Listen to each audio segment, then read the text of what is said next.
Good afternoon and welcome back. I'm Marcus Peter. Before the polarization and the fractured republic reality made it impossible to ignore our present condition, Jean Bethke Elshtain was sounding the alarm in the 1990s. Jean, she wrote that if we have lost the sturdiness and patience to sustain our society over the long haul, then our democracy as a social world and a culture is in trouble. Today we're all familiar with this behavior she describes. America has become de-Americanized. Luma Simms thinks there is a remnant that's ready to renew and rebuild, and she joins us. Luma is a fellow at the Ethics and Public Policy Center, writer and thinker on American culture, religion, politics, and a host of other topics. Her primary focus has been the critique of modern America through an immigrant's lens. Luma, great to speak with you again. How are you? Oh, I'm doing well. Thank you. Thank you for having me. Well, always a joy to reconnect with you. And you and I share very similar worldviews and paradigms as immigrants to this beautiful nation. And I think I want to begin by making sure that we acknowledge here that there is a concept of an American identity, an identity of the United States, that forms the ethos and social structure of this nation that has created so much flourishing. Can we begin there? Yes, absolutely. And that's really what this essay about Re-Americanizing America is. It is a call for renewal, but we can't renew if we don't know what it is, right? And I think what you hit upon is you stated that there is an American identity, but you as well as I do know that not everybody agrees with that, right? Mm-hmm. Not everybody agrees there is an ethos. And so there has to be many voices along with me to say, yes, there is, and here's kind of how we can get back to that.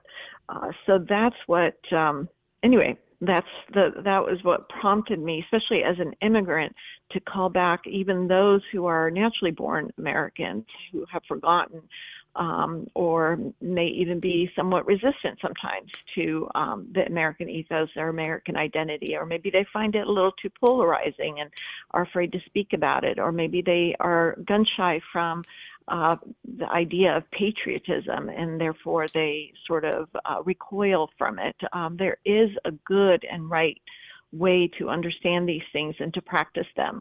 And so that's my lens, and that's what I start talking about in Re-Americanizing America. So this call for renewal, as I say, is starts by understanding that every republic, and going back to Machiavelli and his suggestions of how, what are the ways to sort of renew a republic, because as he says, no republic lasts forever. And why is that? Because man corrupts, and man corrupts himself and his society sometimes. And so you have to constantly go back and renew. Just like in our own personal life, right?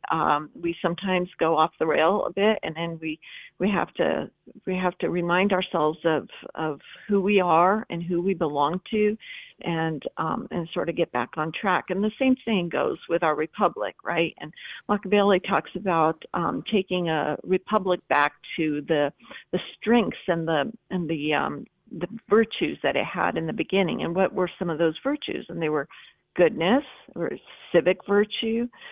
There was the observance of religion. In our case, it was Christianity. Yes, even though not everybody was Christian, and we can get to that later. And justice. And you, as well as I do, know that each of these areas is broken today, right? Mm-hmm. And so, how do we repair and renew? Well, one of the first things I mention is the restraining of evil, right?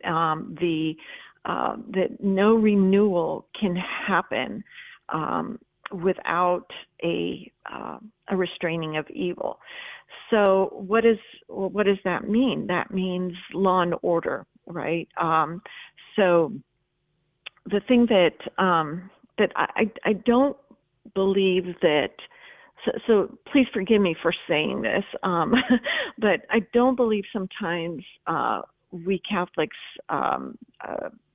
we have the strength in terms of we're really good at soup kitchens. We're good at humanitarian things. We're really good in that way, but sometimes we're not as good sometimes, or at least we are seen as not being as good in restraining evil in the life of the society. And sometimes we can even go further, and sometimes we contribute to that. And how do we do that? And that is by sometimes we look like we are soft on crime. Sometimes we are soft on crime, and sometimes we just look like we're soft on crime because we are tending to focus more on the sort of I don't know how to say this without hurting Catholic sensibilities, but there's this sort of push or uncomfortableness with that phrase of law and order, and I think because sometimes it gives off sort of colonial vibes or what we believe to be a certain way of relegating people between the good and the bad. And that's really not what's meant by law and order. But anyway, I don't want to go off on that tangent, but renewal definitely starts with a call to law enforcement. And then, and one of the things that I go on to talk about is the meaning of America herself, and that is that she is a covenantal nature. Her nature is covenantal. And so what you have, and I'm sure you've seen this, a lot of people talking about that America is built on ideas. And of course there are ideas that help to shape and form America, or that anybody from anywhere can just be an American, like tomorrow, basically. And so what I begin with is the covenant of America, and that essence is really what makes the difference. And so what is that? What is the covenant? Well, the covenant, as I begin in the essay, starts with the Mayflower Compact, right? And these men and women who, even before disembarking at Plymouth, they made a compact, not a covenant, actually, is what they call it, between themselves, between each other, and between God, and that, and they say that we covenant and combine ourselves together into a civil body politic, and that in itself is modeled after the Old Testament covenant between God and Israel, and because they saw themselves in many ways as sort of their duty and their whole life's goal is to help create this society who's centered on God Himself. Okay, and so this. So one of the things that we misunderstand sometimes today is we think of it as contract, right? And contract today, as you know, can be easily broken. I mean, what's the worst that can happen? Someone takes you to court, right?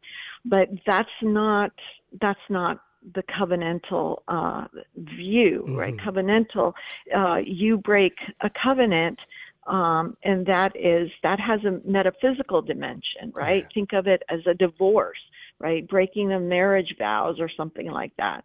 And so I talk about how this degradation of our religious vocabulary, the degradation of Christianity in America has really softened and neglected even the covenantal nature of America. So if we've gotten to the point where we can easily divorce in a marriage, where we can easily walk away from marital vows, if we can easily break up a family, which is the fundamental unit of society, then how can we possibly keep a republic based on creed and covenant? It's like trying to keep a building from collapsing after the foundation has been eroded. So we're going to pause there. My guest is Luma Simms. She's a fellow at the Ethics and Public Policy Center, and she's talking about Re-Americanizing America. Stay tuned. I'm Marcus Peter.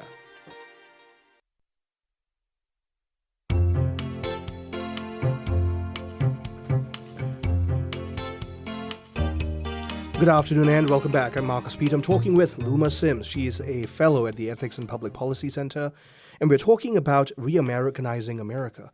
Luma, you were touching on the concept of covenant, which everyone listening to this program is very acquainted with. I talk about it all the time, and in fact, I'm really glad you're touching on this as well, because this is such an important part of how I think about the United States, that there's a covenantal reality to the founding of the United States. And because of that, like you mentioned, there's something metaphysical about the founding that's greater than just a legal contract. There's a social compact that is accountable before Almighty God. I want to invite you to pick up from there. Yes. So what I think the next thing to say is, what is that based on? Right? Mm-hmm. And that is based on the creed. So what is the American creed? Well, it's not like what you hear sometimes it's the American dream or economic prosperity or even religious freedom. No, the American creed is what Abraham Lincoln called the father of all moral principles. What is this moral principle? That is what is stated in the Declaration of Independence, that we hold these truths to be self-evident, that all men are created equal, that they are endowed by their Creator with certain unalienable rights, that among these are life, liberty, and the pursuit of happiness. So what is that sentence? What does that tell us? Well, the first thing that it tells us is that there is a Creator. You cannot get away from that. So right then and there, God, first and foremost. Okay, what else does it tell us? It tells us that man is made with the equal dignity, that he has rights, but he also has obligations. So upon that this lies at the center of this idea of covenant. This lies at the center of who we are as Americans. Now, people want to sort of divorce that from the metaphysical aspect you and I have been talking about, but you can't do that. And it's when you do that, when you disregard that metaphysical dimension, is when you start having people start hating their own country, mm-hmm. Or even immigrants who come here and, as I continue on in the essay, when I talk about immigrants who disregard the naturalization oath, right? They take it and then they walk out and it becomes completely meaningless, mm-hmm. and they become what I state right there. I say that they become covenant breakers, mm-hmm. and so this idea, the creed of America, tells us that it centers on the Christian God. Now, that doesn't mean everybody, as we know, Christianity is expansive, and we know in the Catholic Church after the Second Vatican Council, especially, where John Paul II stressed the fact that the Church proposes, she doesn't impose, right? And so we don't impose our Christianity, but we open up this country, but the country itself is centered on the Christian God. And so our patriotism then has to a rightly ordered patriotism has to at least acknowledge that, right? And so one of the things that I go on to talk about in that essay is how do we transmit this idea of America as creed and covenant to our children. So we have people these days that talk about the heritage Americans, that is, only people who've been here a certain amount of time can really call themselves American. And then on the other extreme, we have people who say basically anybody can become American, because they have made the idea of America so meaningless that it's basically just come here and make money. And what I say in there is that, especially as an immigrant, right, that one of the things that makes it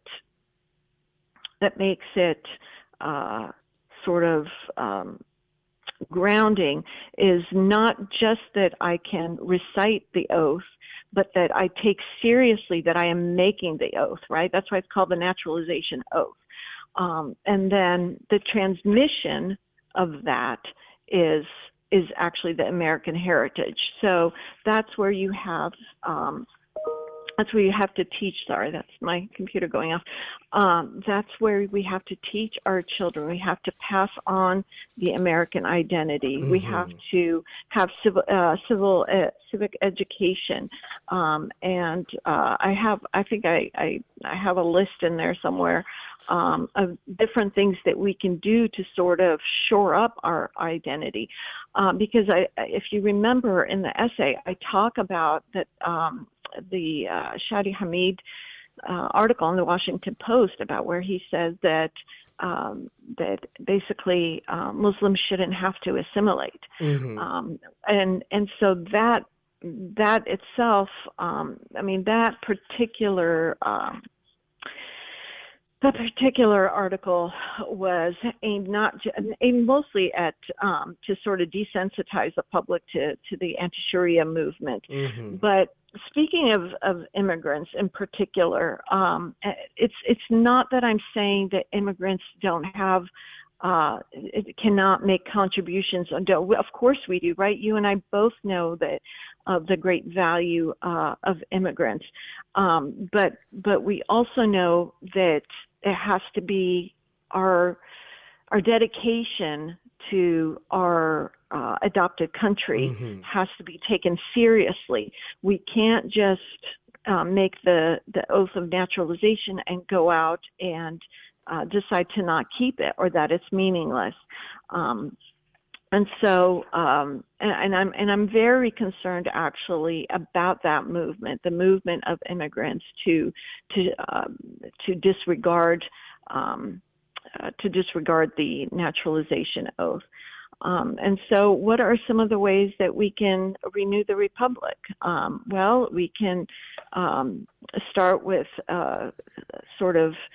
keeping our marriage vows, as I said earlier, because that is the family is at the center of society, but also it models covenant keeping for our children, and it models covenant keeping for our society, mm-hmm. right? Raising our children to sort of with a rightly oriented patriotism, not hate of the other. By no means am I saying that, but a right understanding. I mean, even Aquinas talks about a proper piety, right, towards family and towards one's nation, towards one's country. I talk about how we need to sort of bring back into our common social language the language of covenant and what it means, and where there are covenants within society, we take those seriously. How we need to sort of renew the teaching of American history. Renew the dedication to teach immigrants the not American history, and let's see, I don't know what else did I say. I'm sure I said a lot of things. Well, one of the things you did point out that I think is also crucial is the concept of admitting that we do have a driving culture. There is a core culture in the United States. You can have subcultures built around it, assimilated into it, but understanding and embracing that concept. We have a core culture that defines what an American is, a citizen of the United States is, and that's a crucial part of the social compact that we call a covenant. Yes.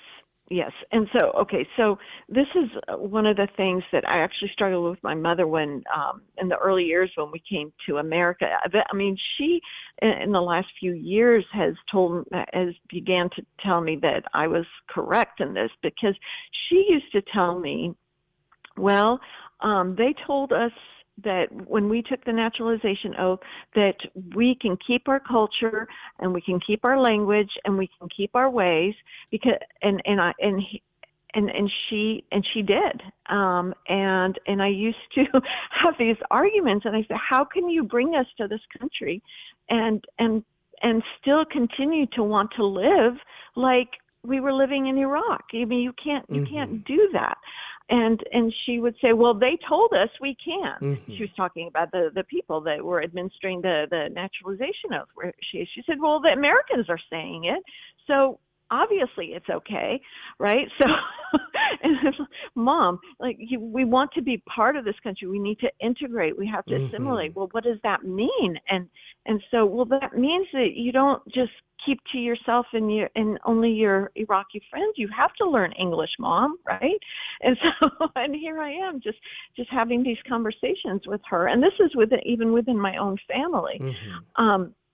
And so, what is it? And I talk about in there, what is it that it does not mean that we can't have, and I think I even say this in the essay, it doesn't mean we can't have ethnic markets. Absolutely not. It doesn't mean we can't maybe even in the home speak our language, but we have to be rightly ordered to the dominant culture. There has to, one of my biggest points is there actually has to be a dominant culture. And one of the things that we've seen with the ideology of multiculturalism since the 1980s is this push to not have any dominant culture at all. Yeah. And to basically let every culture just compete. It's like the competition of markets or something like that. And that's not no, we can't do that because we are already suffering from that. We are fracturing ourselves. We will not have any cohesion, and we want to get along, right? We don't have to think exactly the same on every issue, but we have to know how to love neighbor, how to get along. So yes, there must be a dominant culture. Well, Luma, thank you very much. I always appreciate connecting with you. And like I mentioned, you and I share very similar thoughts. My guest has been Luma Simms. She's a fellow at the Ethics and Public Policy Center, and we've been talking about the duty of citizens towards a common culture and heritage in a nation. Thank you for joining us. I'm Marcus Peter.